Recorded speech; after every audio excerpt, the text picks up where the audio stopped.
Super हार्नेट पर लगी है साइड वाइंडर मिसाइल और फिर बाकी बमों से लैस करके इस फाइटर जेट को लॉन्च करने की तैयारी शुरू हो जाती है।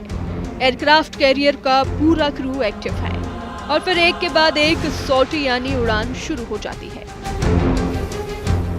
पहला विमान टेक ऑफ करता है, फिर दूसरा विमान लॉन्च किया जाता है, इसके बाद तीसरे विमान भी मिशन पर निकल जाते हैं। यमन और ईरान के पास मौजूद अमेरिका के सबसे खतरनाक aircraft carrier USS Carl Vinson ने अपने सबसे खतरनाक बम दिखाने शुरू कर दिए हैं। ये है अमेरिका का JDAM यानी जॉइंट डायरेक्टर अटैक म्यूनिटिशन। इस बम का इस्तेमाल अमेरिका 1999 के बाद से कर रहा है और सद्दाम हुसैन को पहले ही हमले में हराने के पीछे इसी बम की ताकत है।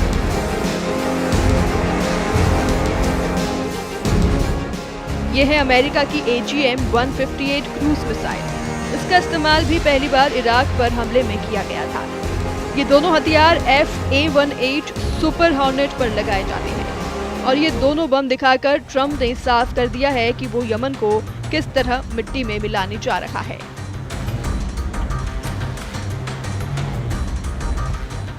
JDAM बम 500 से 2000 पाउंड तक का होता है। इसके धमाके दुनिया पे पहले गाजा और बेरूत में देख चुके हैं, क्योंकि अमेरिका ने इन्हें बम की सप्लाई इजराइल को की थी और अब भी जारी है। जबकि AGM-158 क्रूज मिसाइल की रेंज होती है 370 किलोमीटर। ये मिसाइल ब्रिटेन की स्टॉर्म शैडो, फ्रांस की स्कैल्प और जर्मनी की टोरस की तरह ही काम करती है। GPS से गाइड होने वाली इस मिसाइल से बचना नामुमकिन माना जाता है।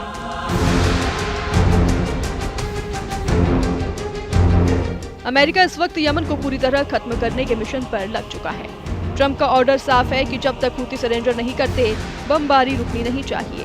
अमेरिका जानता है कि यमन में हुती विद्रोहियों को रोकना इसलिए जरूरी है क्योंकि अगर यमन नहीं रुका तो ईरान नहीं रुकेगा और अगर ईरान नहीं रुका तो इजराइल को बचाना नामुमकिन हो जाएगा। इसलिए ईरान और यमन को डराने के लिए ट्रंप के कमांडर बार बार नया वीडियो जारी कर रहे हैं।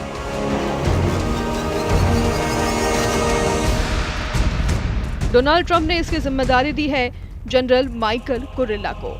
Michael Kurilla America central command के प्रमुख हैं और उनके ऊपर पूरे पश्चिम एशिया में अमेरिकी फोर्स की जिम्मेदारी है। इससे पहले कुरिल्ला के कहने पर ही ट्रंप ने दूसरे aircraft carrier USS Carl Vinson को यमन और ईरान के बीच तैनात करने का ऑर्डर जारी किया। F-35 ये है कार्ल विंसन एयरक्राफ्ट कैरियर। इस पर सबसे पहले उड़ता है F-35। ये है दुनिया का सबसे खतरनाक फाइटर जेट।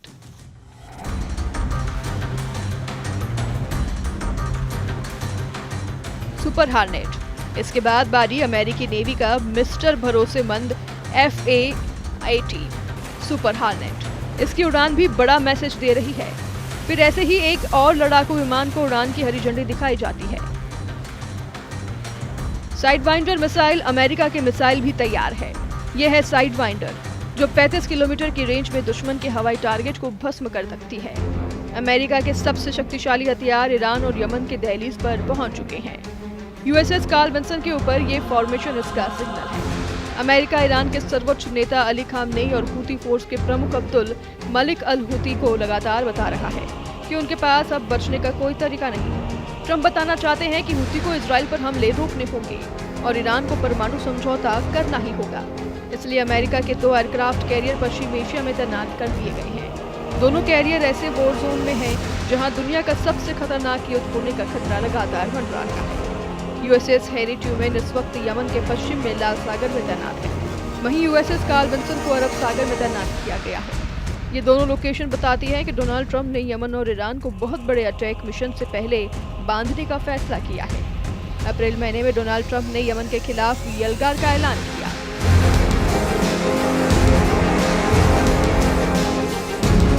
अमेरिका बार बार इसका ट्रेलर दिखा रहा है कि जो हाल इजराइल ने गाजा का किया, वही हाल अमेरिका यमन का करेगा।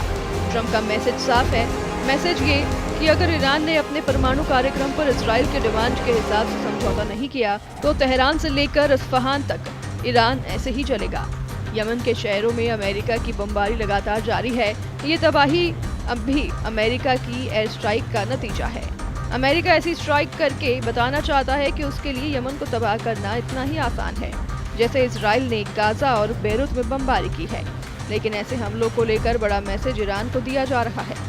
वहीं इसको लेकर ट्रंप की प्रवक्ता कैरोलिन लिवेच ने कहा, बेशक ईरान पर ज्यादा से ज्यादा दबाव डालना जारी है, लेकिन जैसा आप जानते हैं राष्ट्रपति ने यह स्पष्ट किया है कि वो ईरान से बातचीत देखना चाहते हैं। साथ ही उन्होंने ईरान को कभी परमाणु हथियार हासिल न करने के बारे में अपना निर्देश साफ कर दिया है।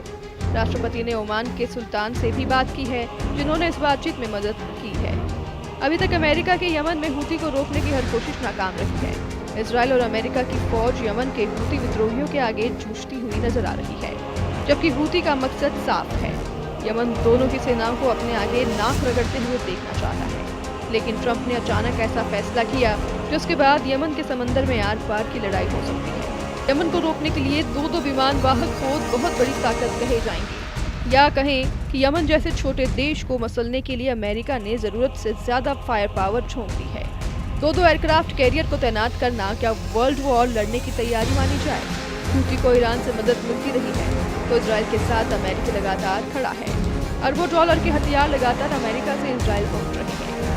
अब सवाल है कि हूती को कंट्रोल करने के लिए डोनाल्ड ट्रंप ने दो एयरक्राफ्ट कैरियर को लॉन्च कर दिए हैं। अमेरिका का निमिट्ज क्लास का कैरियर दुनिया के सबसे बड़े एयरक्राफ्ट कैरियर में से एक है। ये कैरियर 1 लाख टन का डिस्प्लेसमेंट पैदा करता है। भारत का एयरक्राफ्ट कैरियर INS विक्रांत इससे आधे से भी कम वजन का कहा जाएगा। ये एयरक्राफ्ट कैरियर न्यूक्लियर पावर से चलता है, यानी इसकी रेंज अनलिमिटेड है। ये दुनिया में कहीं भी पहुंच सकता है। ये एयरक्राफ्ट कैरियर 56 किलोमीटर प्रति घंटे की रफ्तार से समंदर में चल सकता है। ये एक कैरियर की बहुत अच्छी रफ्तार कही जाएगी। इस कैरियर पर करीब 6000 नौसैनिक तैनात किए जाते हैं, यानी दुश्मनों के लिए भी बहुत बड़ा टारगेट बन सकता है।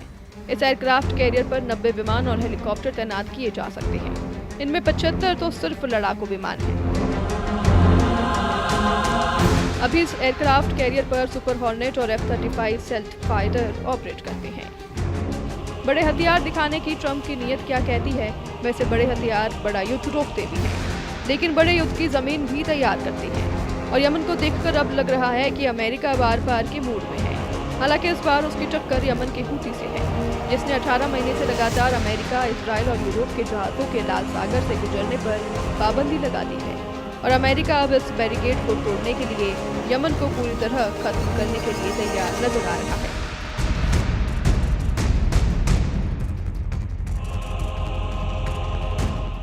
Bureau report, news 18।